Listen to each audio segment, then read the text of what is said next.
এখানে টি এর এটা হলো টি, এবার শিক্ষামন্ত্রী হলি যে পার্থ চট্টোপাধ্যায়ের মতন বান্ধবী নিয়ে ব্যস্ত একদম ঘর থেকে 20 কোটি টাকার বান্ডিল বেরোচ্ছে।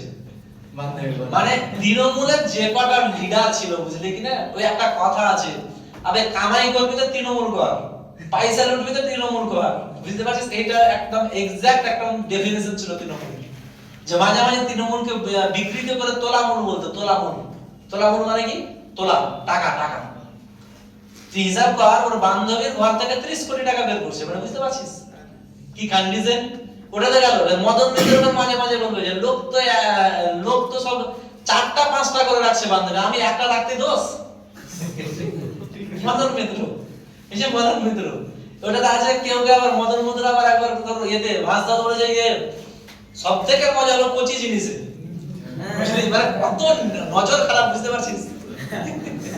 সবথেকে মজা হলো এই কচি জিনিসে। তো এইটা হলো ওদের লিডার। তো এটা যে লিডার গুলো যেরকম কন্ডিশন শুরু করেছিল কি না, এই যে কন্ডিশন গুলো শুরু করেছিল, এটাতে ওদের ধ্বংস অনিবার্য ছিলই। এরকম ভাবে কন্ডিশন গুলো কোনদিন হয়? তুই একটা শিক্ষামন্ত্রী, একটা সেই পোস্টে আছিস, তোর বান্ধবীর ঘর থেকে এটা বেরোচ্ছে, বান্ধবীর সঙ্গে তোর ভিডিও বেরোচ্ছে, আর মদন মিত্র ওপেন বলছে যে আমার কি লোকের 4টা 5টা করে আছে, আমার একটা থাকলে দোষ। বুঝতে পারছিস এই কথাগুলো? তারপরে শোভন যে আছে, শোভন চট্টোপাধ্যায়, দেখেছিস টাকলা করে তোর কলকাতার যে মেয়র ছিল, ও আবার কি করেছে, ওর সংসার আছে, সংসারের বাইরে গিয়ে আরেকজনকে নিয়ে ঘুরে বেড়াচ্ছে ওপেন। অথচ ওকে যাকে নিয়ে ঘুরে বেড়াচ্ছে ওর বান্ধবী, কিন্তু ওকে স্ত্রী হিসাবে স্বীকার করছে না। ওটার জন্য তো বিভিন্ন রকম কেস কাচারি হলো, কত রকম হলো। তো কত লিডার এরকম করলে কোনোদিন ক্ষমতা টিকে না। আর এই সমস্ত কারণের জন্য এগুলো তো গেল। আর দ্বিতীয় কথা হলো দুর্নীতি, প্রত্যেকটা জায়গাতে দুর্নীতি। তোর চাকরি চুরি, তারপরে তোর কি কয়লা চুরি, তারপরে কোথায় রেশন চুরি, সমস্ত জায়গাতে চুরি। এত চুরি করলে হয়?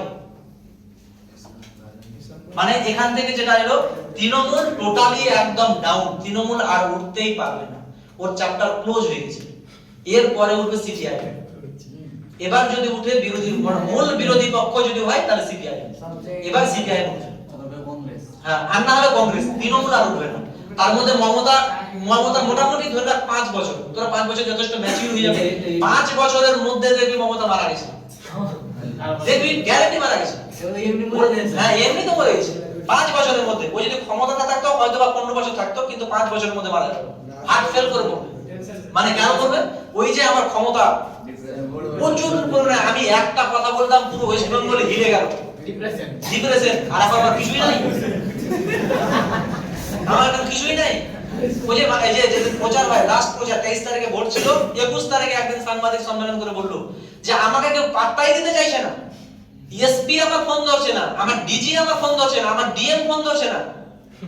বুঝতে পারছিস? মানে ও প্রচার করার জন্য ডিএম এর সঙ্গে যোগাযোগ করছে, ডিএম আর ফোন ধরছে না।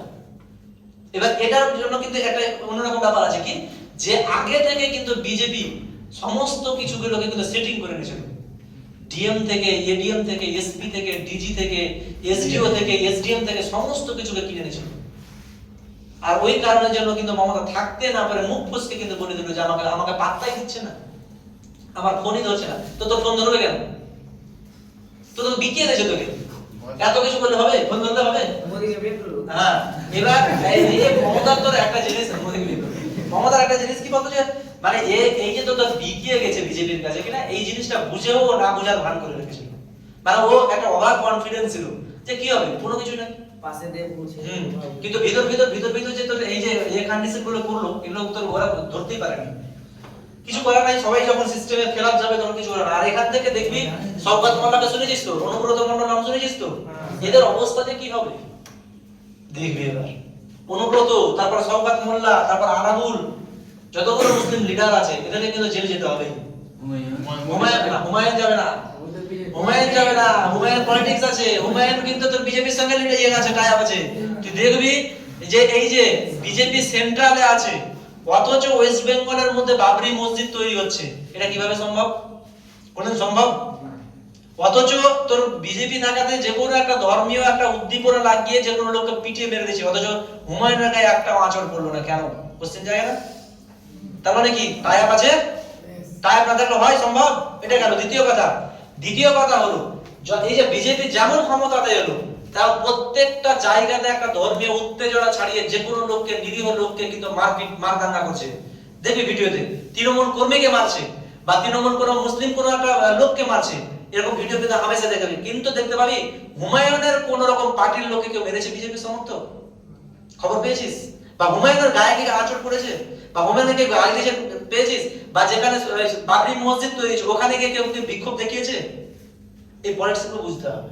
অর্থাৎ বিজেপি আর হুমায়ুন একই মুদ্রার কি এপিট আর ওপিট। আমি নেমে যাবো না, পলিটিক্স আমাদের জন্য না, ভারতের জন্য না। আমি অনেক ভালো, বুঝতে পারছিস? আমি অনেক ভালো। হ্যাঁ হ্যাঁ এটা করেন, করে নেবো করে নেবো।